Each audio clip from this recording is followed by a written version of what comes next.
বঙ্গের সঙ্গীতে উঠিল বাজি, দাসত্বের অভিশাপ দূর করো আজি। আমায় তুমি দাও গো শক্তি, হে বঙ্গ আমি তোমায় ভালোবাসি। প্রিয় শিক্ষার্থীরা, আমি মোহাম্মদ জামান হোসেন আবার তোমাদের সামনে হাজির হয়েছি নতুন একটি ক্লাস নিয়ে।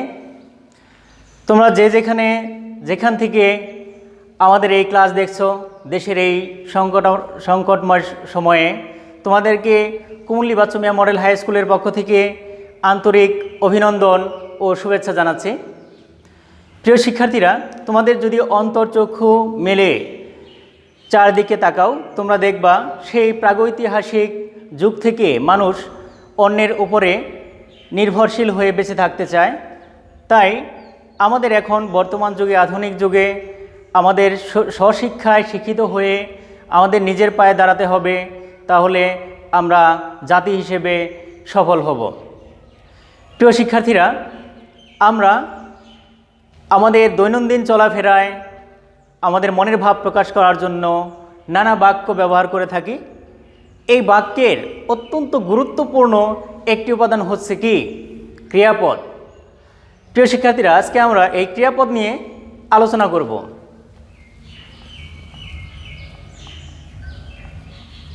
আমাদের পাঠ শিরোনাম হচ্ছে ক্রিয়াপদ। ক্রিয়াপদ, ক্রিয়া কি? আমরা দৈনন্দিন জীবনে যা কিছু করি, খেলি, খাই, ধরি, নানান কিছু করি, এগুলি হচ্ছে ক্রিয়াপদ। তাহলে আমাদের বাংলা ব্যাকরণে ক্রিয়াপদের নানা ধরনের ব্যবহার হয়। আমরা সেই ব্যবহারগুলো দেখব যে কিভাবে ব্যবহার হয়। প্রিয় শিক্ষার্থীরা, তোমরা দেখো, আমি প্রথমেই সমাপিকা এবং অসমাপিকা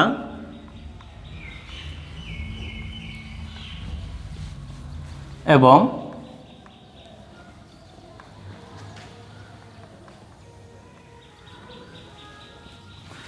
এই দুটি ক্রিয়াপদ নিয়ে আলোচনা করব। সমাপিকা ক্রিয়াপদ কি? যে ক্রিয়াপদের মাধ্যমে আমাদের বাক্যের অর্থ সুস্পষ্ট বা সম্পূর্ণ প্রকাশ পায়, সেটা হচ্ছে ক্রিয়াপদ। আর যে ক্রিয়াপদের মাধ্যমে আমাদের বাক্যের অর্থ সুস্পষ্টভাবে প্রকাশ পায় না, সেটা হচ্ছে অসমাপিকা ক্রিয়াপদ। তাহলে আমি যদি একটি লাইন লিখি,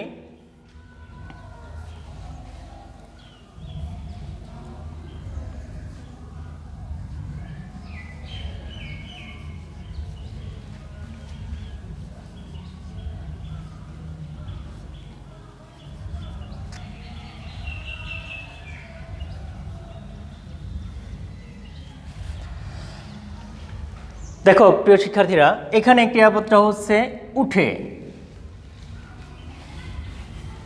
আমি ঘুম থেকে উঠে।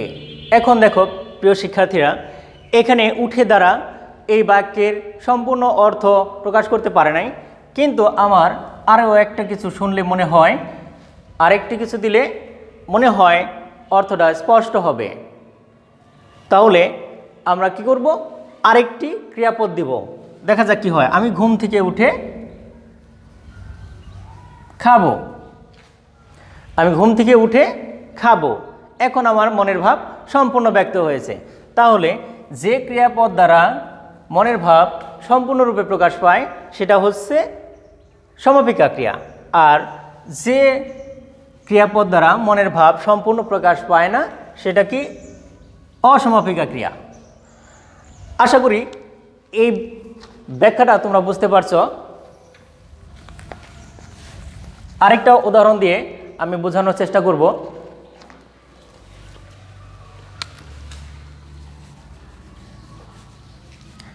আমি বাড়ি গিয়ে,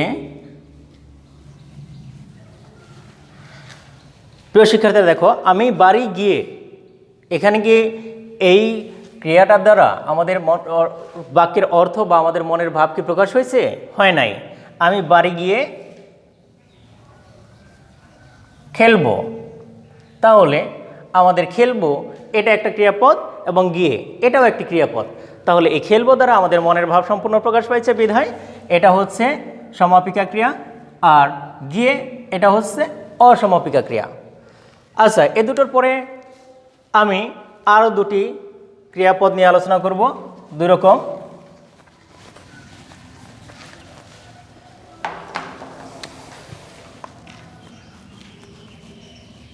সকর্মক ক্রিয়া,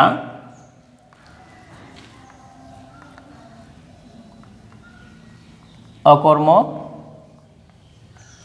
ক্রিয়া। তাহলে সকর্মক ক্রিয়া কি শিক্ষার্থীরা? দেখো, সকর্মক ক্রিয়া হচ্ছে যে ক্রিয়ার কর্ম থাকবে। এখন তোমাদের কাছে প্রশ্ন আসতে পারে, কর্মটা কি? কর্মটা হচ্ছে ক্রিয়াপদকে কি অথবা কাকে দ্বারা প্রশ্ন করলে যে উত্তর পাওয়া যায় সেটা হচ্ছে ক্রিয়াপদ। আবার বলছি, কি বা কাকে দ্বারা প্রশ্ন করলে, ক্রিয়াকে কি বা কাকে দ্বারা প্রশ্ন করলে যে উত্তরটি পাওয়া যায় সেটি হচ্ছে কর্ম। তাহলে আমরা দেখব সকর্মক কি। মালা চিঠি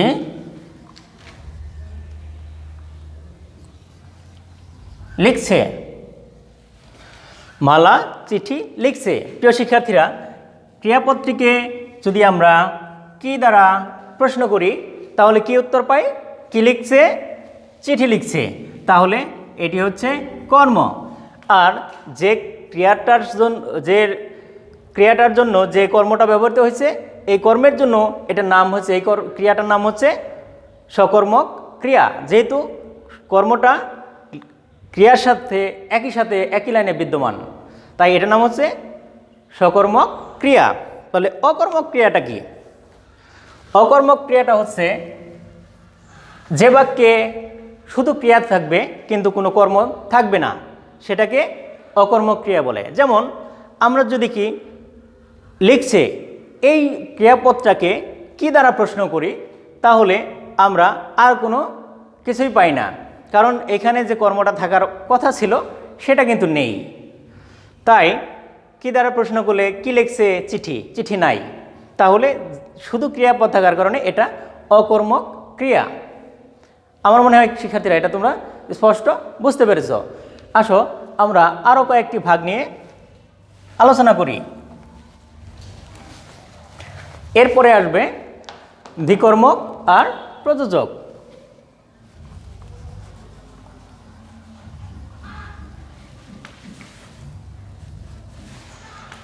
দ্বিকর্মক আর প্রযোজক।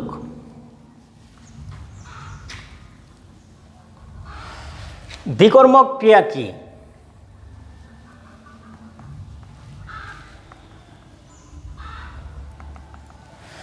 দ্বিকর্মক ক্রিয়া কি? যে ক্রিয়ার দুটি কর্ম থাকবে, দ্বি অর্থ দুই, যে কর্মের দুটি কর্ম থাকবে সেই ক্রিয়াকে বলবে দ্বিকর্মক ক্রিয়া। তাহলে আমরা দেখব মা ছেলেকে দুধ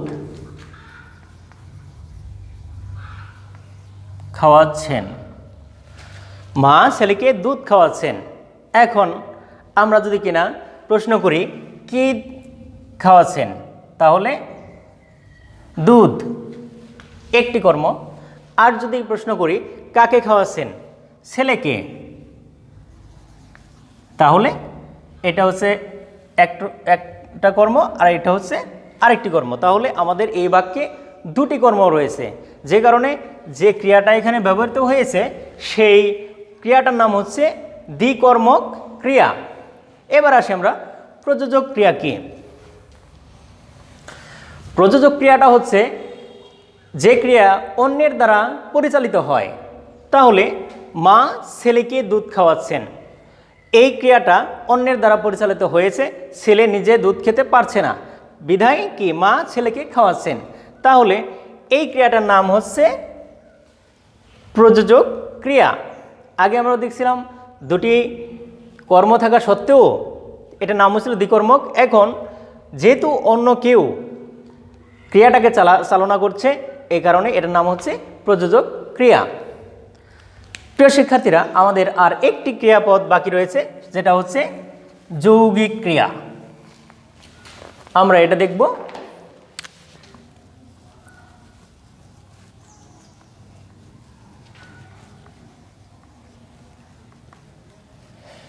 যৌগিক ক্রিয়া কি? যৌগিক ক্রিয়া হচ্ছে যেখানে যে বাক্যটির ভিতরে একটি অসমাপিকা এবং একটি সমাপিকা ক্রিয়া দুটোই থাকবে, সেটা হচ্ছে যৌগিক ক্রিয়া। তাহলে আমরা যদি একটি লাইন দেখি, সাইরেন বেজে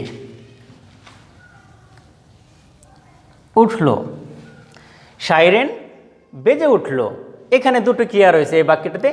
তাহলে একটি হচ্ছে বেজে আর একটি হচ্ছে উঠল। তাহলে প্রিয় শিক্ষার্থীরা, আমরা দেখব সাইরেন বেজে, আমরা যদি এ পর্যন্ত বাক্যটি রাখতাম তাহলে বাক্যের অর্থ সম্পূর্ণ প্রকাশ পেত না, শুধু বেজে এটা থাকতো কিন্তু অর্থ হতো না। এখন উঠল, এটা দ্বারা আমাদের বাক্যের সম্পূর্ণ অর্থ প্রকাশ হয়েছে। বিধায় এটা হচ্ছে অসমাপিকা ক্রিয়া আর এটা হচ্ছে সমাপিকা ক্রিয়া। তাহলে আমাদের সংজ্ঞায় কী ছিল? যে বাক্যে একটি অসমাপিকা ক্রিয়া একটি সমাপিকা ক্রিয়া বিদ্যমান থাকবে সেটি হচ্ছে যৌগিক বাক্য। প্রিয় শিক্ষার্থীরা, আমার মনে হয় ক্রিয়াপদের আর কোনো ঝামেলা তোমাদের কাছে নেই। তোমরা প্রকাশ পেয়েছ, তোমরা বুঝতে পেরেছ। আশা করি তোমরা ভবিষ্যতে অন্য একটি ক্লাস দেখবে। আমি চেষ্টা করব তোমাদের সামনে নতুন একটা ক্লাস নিয়ে হাজির হতে। আর প্রিয় শিক্ষার্থীরা, এই সংকটময় অবস্থায় তোমরা বাড়ির বাইরে যাবে না। যদি অতি প্রয়োজনে যেতে হয় তাহলে তোমরা হ্যান্ড স্যানিটাইজার বা সাবান দিয়ে নিয়মিত হাত ধুবে, নিজেকে সুরক্ষিত রাখবে। এই কথা বলে আমি পরবর্তী ক্লাসের দেখার আমন্ত্রণ জানিয়ে বিদায় নিচ্ছি। খোদা হাফেজ।